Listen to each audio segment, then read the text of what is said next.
character that John Wayne plays, Rooster Cogburn, never existed. It was a figment. What they did, the producer of the film decided that they would like to have a character that represented just the general marshals. And we had marshals that were drunkards. We had marshals that gambled, you know, all the time. He did a good job. Still to this day. This building here, the part of the building that we're in right here, is added. The original building starts right here. And you notice the thickness of the walls.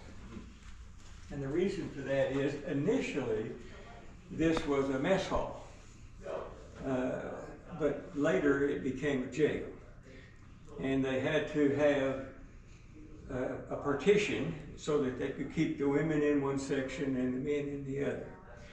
Now, originally, this floor was level with that floor up there, but there would have been steps here. And when the museum decided to open, they had to have handicap access. So they dug up all these rocks, dug it out, and made the slope here. But those rocks are the original rocks that were here. Just relaid that down. This is the floor of the ladies' jail. These walls were not here then. They went all the way to the end of the building on both sides. We partitioned it off and we used classrooms and things like that. But vision, if you can, just envision this as being one wide, long, empty place for the ladies. On the other side of this wall is where the men were. And it is the part, you probably have heard the phrase, hell on the border. And that was given, that name was given to this place by Anna Dawes, who was a writer from up in the Northeast. And she and her father, who was a congressman, came down here to visit because they had heard just how bad everything was.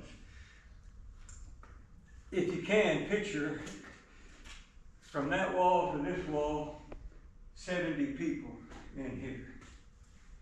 No place for them to sleep except on the floor. They had some straw mattresses. And as I told you, this originally was a mess hall. So the two fireplaces was where they would make food for the army when it was a mess hall. After it became a jail, that became the bathroom.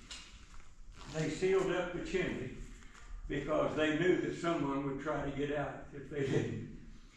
And those two buckets that's there were used as toilets, and they were not emptied after each use.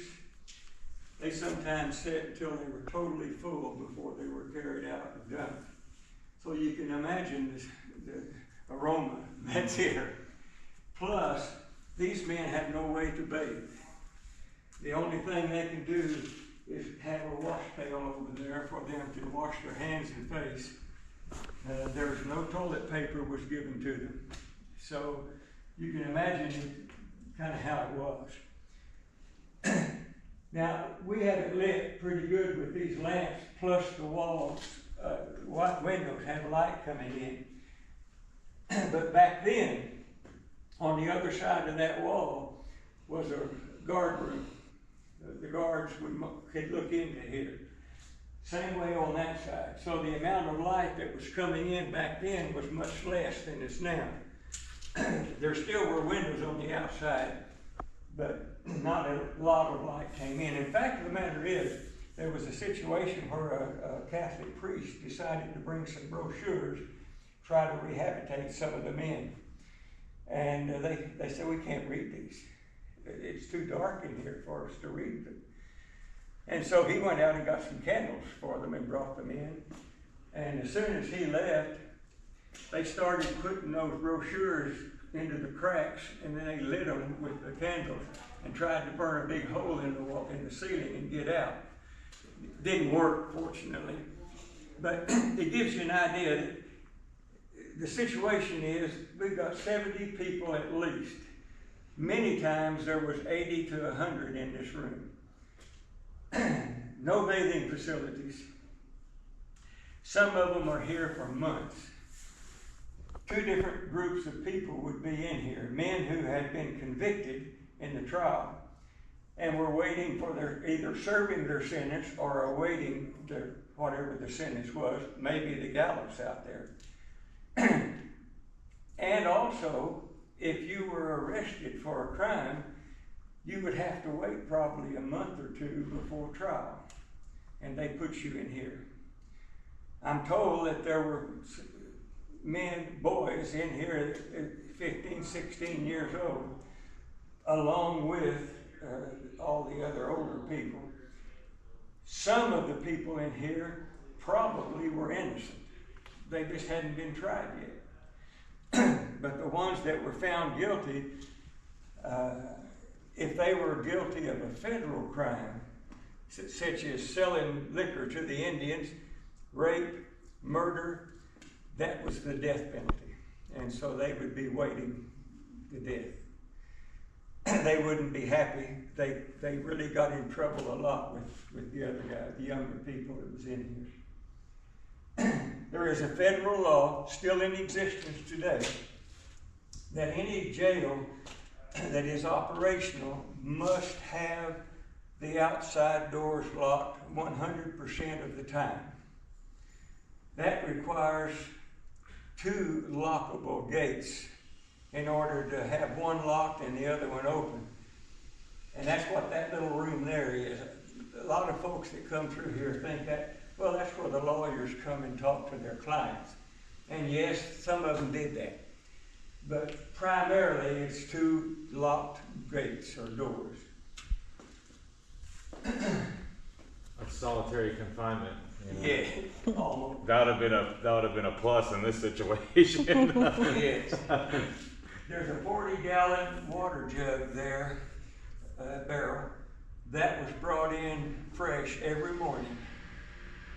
That 40 gallons was all they got that day. They used it to drink, they used it to wash their hands and face, and by the way, those bowls where the water was poured into for them to wash were not emptied after each wash. So you may be washing your hands in water that 10 or 15 or maybe 20 or 30 other people have after they've gone to the bathroom and didn't have toilet paper. You can imagine what it's like. Well, Anna Dawes came down here. When she saw that, she wrote an article, and when she got back home, and it allowed the Congress to dedicate $50,000 for the Fort Smith to build a new jail, one that was decent. And so we'll see it up on the 2nd floor. But this was the first jail. This was the one that was called Hell on the Border. And by the way, she's the one that gave it that name. It was always dim and dark in here. Living in here was just certainly not comfortable. And what years was this functional? Years? Yeah, like how long? Probably it began as early as about 1830, 1835, somewhere along in there. The fort was started in 1817, Christmas Day, in fact. And after a little while, I think they had been here, excuse me, about 6 years. They decided this is not really the best place for this fort. It ought to be about 40 miles over into Indian Territory. You have to remember, the reason for the fort even being here was because of the Trail of Tears and the Cherokee, Choctaw, Chickasaw, and all of the Indians, other tribes that came up, had been promised free land. Just go into Indian Territory and pick your land. And they thought that's what that meant. So when they came up here, they started doing that. The Osage Indians had already been here for a while. They were using that land for hunting grounds and for ceremonial rites in some instances. They didn't want them in there, so they started shooting them. And there became a war. And that's why we're here. they decided the Army needed to have a place here where they could control what was going on between the Indians at that time over in what's now Oklahoma, in Indian country. And they did well the first 5 or 6 years. They didn't stop all of it, but they were working that way. And that's when they moved the fort down to Fort Gibson. After about 7 years down there, they decided, no, that was wrong. We should have put it back where it was. And so they built a second fort here.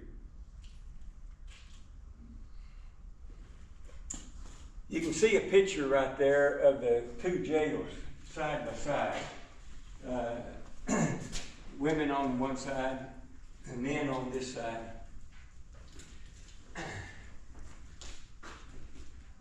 There actually was in there 2 more fireplaces and sinks or buckets for them to use. I'm not certain of this. Someone told me, and probably it's true, that this was enlisted men's mess hall, and that was the officers' mess hall. And probably that's right. That's a picture of Anna Dawes.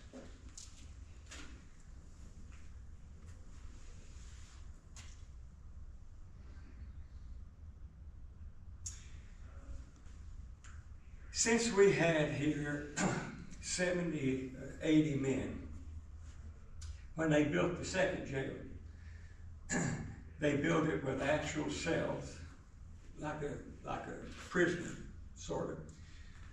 And they made 72 cells, and with 2 people in each cell, that would be enough. We'll see those cells. They're 5 by 7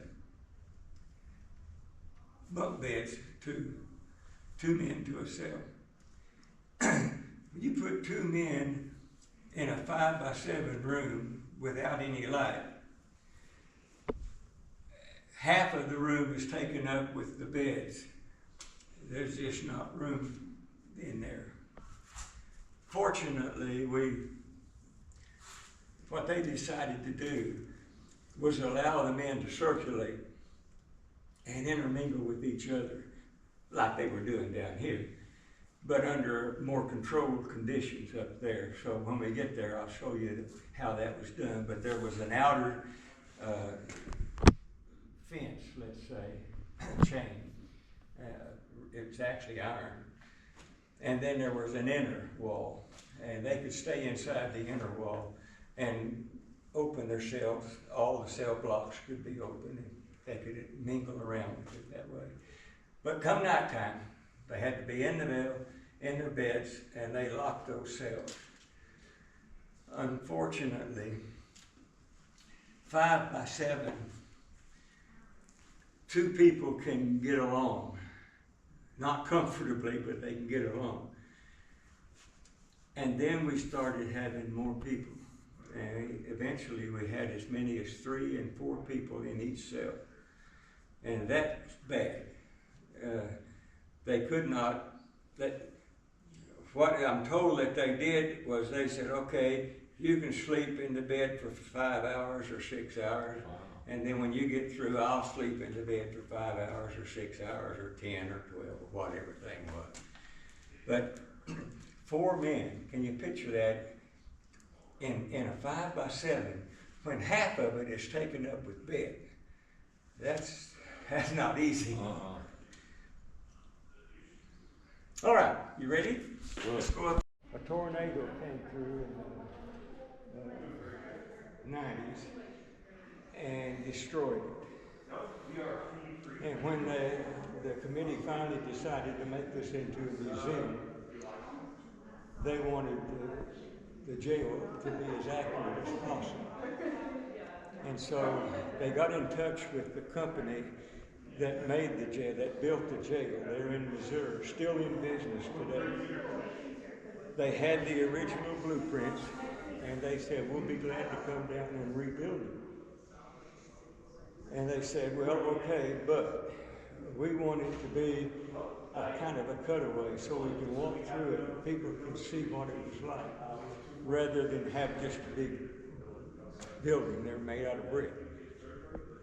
So when they did that, they decided to put it here on the second floor as opposed to the ground floor where it used to be. And as I said, there were 72 cells, 6 of them in each row. And then 6 more, 6 more, 6 more, 6 more. You can see the ironwork on the outside. We can get a little better view of it in there when we get in there. But that was allowed, where the prisoners were allowed to get out of the cell and mingle around. Let's go over here.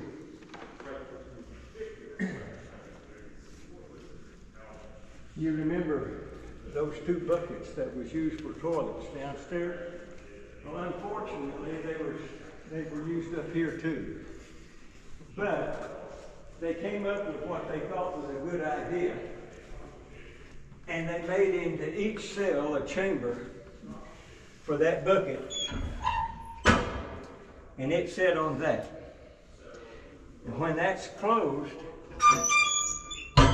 fresh air is brought in through this little thing here. There's a wind vane up on the roof, and it brings in the air, and then these holes allow that air to go in there, and there are 2 chimneys or vents that go all the way to the roof. And they say that circulation of that air took most of the stench out. Hopefully it did. This is a 5 by 7 cell. Now, you don't get a really good view because the wall's missing. So come over here. The wall's not missing on this one. Now remember, there was no light.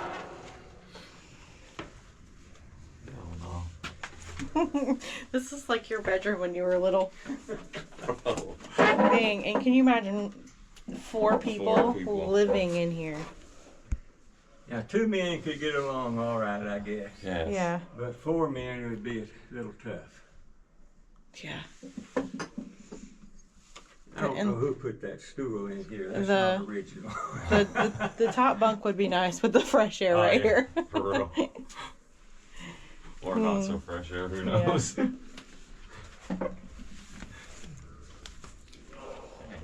This locking mechanism unlocked the whole 12 cells of this block. You can see that thing rotating. It went all the way down. And this is kind of lost its firmness over the years because it's the bolts and stuff coming loose. But you can imagine there's no way that you could get out of that. It's like it's supposed to be. That wouldn't even have that playing. But they were allowed during the daytime to come out of their cells and stay inside the cage. And this was all around here. They had this much room. They have wash facilities that's much more than what they had before. Here, it's bigger, and they use fresher water. And the water was changed several times a day. There was a urinal here, so that would save some of the bucket usage that they had there. They had deputies that would march around that outside area. They very seldom came in here. They would come in if they needed to, but if they did, they would always get some backup that would be standing outside with their guns, so that there was no horseplay, anything like that. So this is much better than what they had downstairs. And this is the one that they had the TV. If you believe that. You can see those 2 vents there. Yeah. They went all the way up to the ceiling, or to the roof, I mean.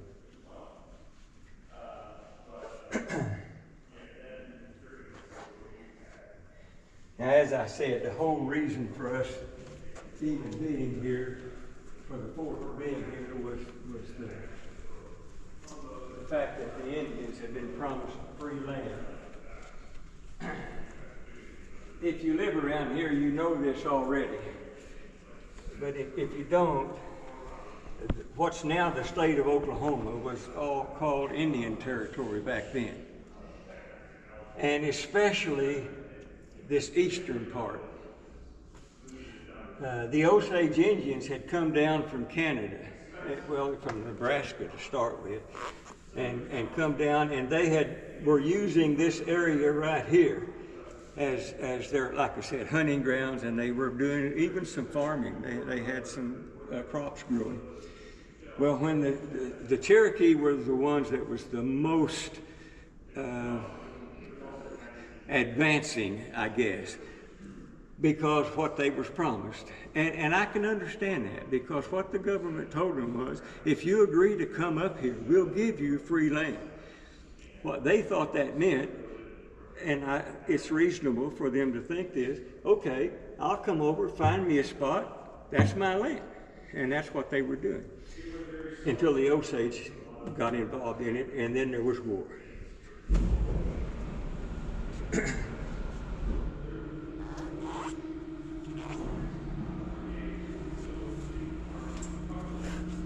This next room is a little bit more of this kind of stuff. I was just We talking also about it. have a little, some displays that have to do with the Army fort itself. When we say Fort Sill, we're not Fort Smith. We're not talking about the town of Fort Smith. We're talking about the military establishment. That's Lawton.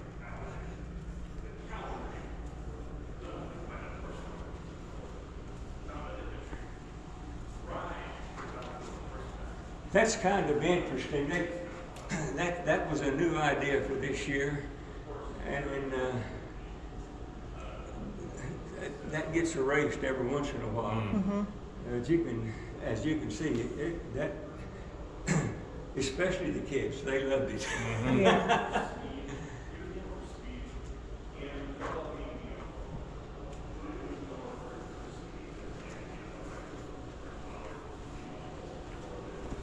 This is the earliest of one of those demonstrations that I was telling you about downstairs. I don't know if you're familiar with the way the Arkansas River was. It begins up in Colorado, and it comes down through Kansas into Oklahoma, and then it makes a kind of a U-turn sort of, and it comes up and around Fort Smith and goes on down through Little Rock to the Mississippi River. When they determined that there needed to be a military force here in order to protect the war that was going on between the Indian tribes, they sent a boat, had 62 men in it. And when they were coming down the river, they got to this point right here where the Podo River comes in and meets it. And this is a flat rock. Right now it's underwater because of the lock and dams that we have in here now that allows the river to be navigable. But back then it wasn't. In fact, when I was a kid, 15 years old, we came down here and would jump off of this into the river and swim around a lot. And none of this was up here, of course. By then it was overgrown, and it was later on that they cleaned it up and put pathways and stuff like that. But that was the original stopping place, and this is the original fort. These are settlers that came in with the military here to protect them. They thought there'll be no problem with the Indians. And so the settlers began, and this became later the city of Fort Smith. A little later, after they come back from Fort Gibson, as I said, after about 7 years, they abandoned that fort, moved about 40 miles down into Oklahoma, and built Fort Gibson. And it was very similar to that.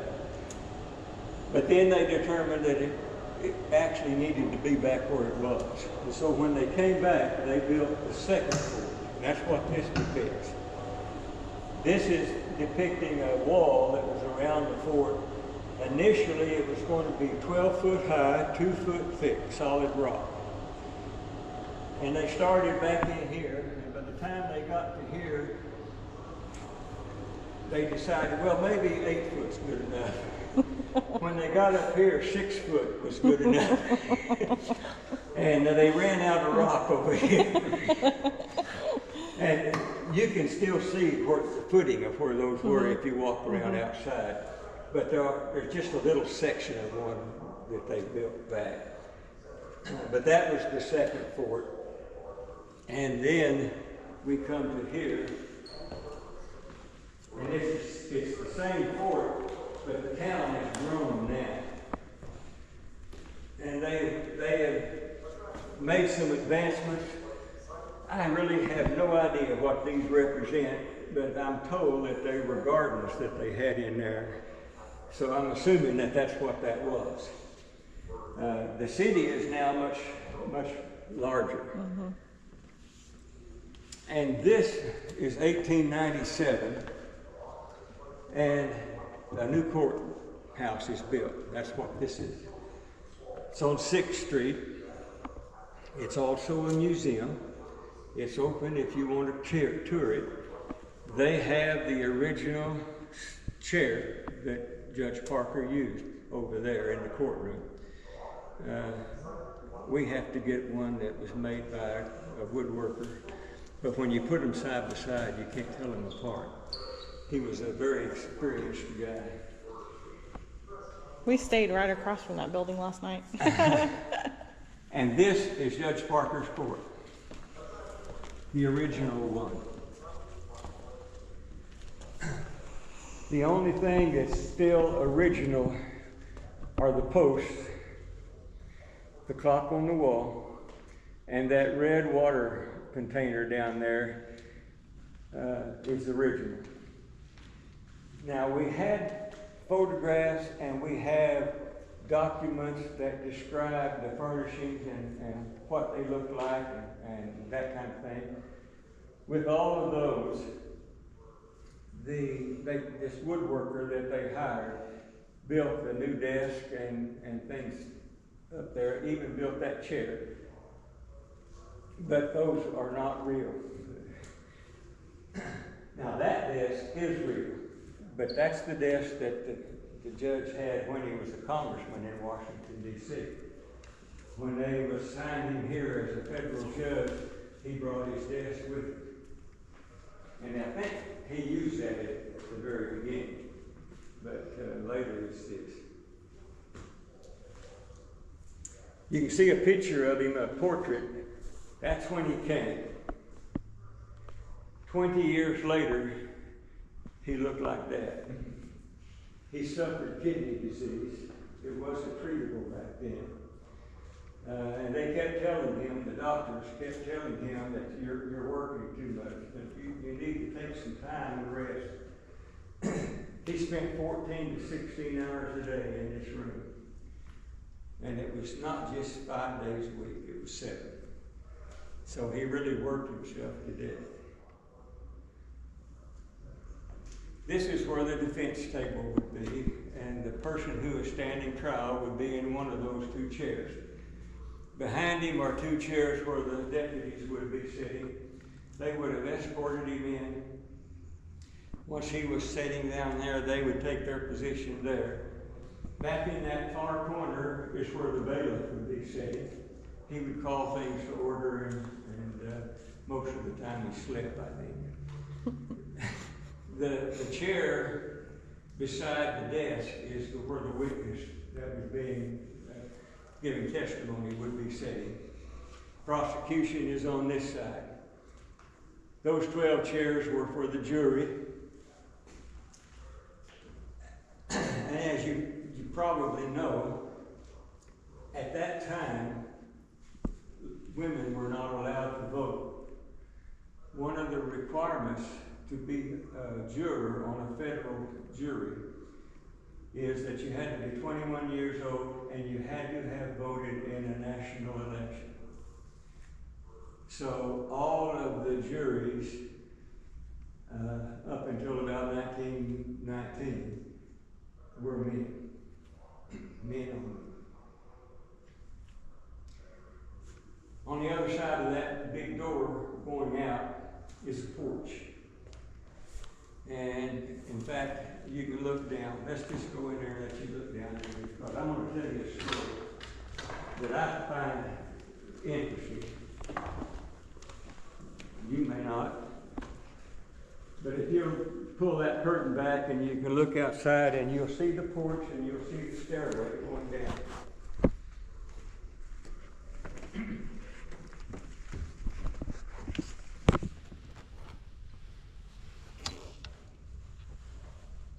Most of the time, the windows would have been open.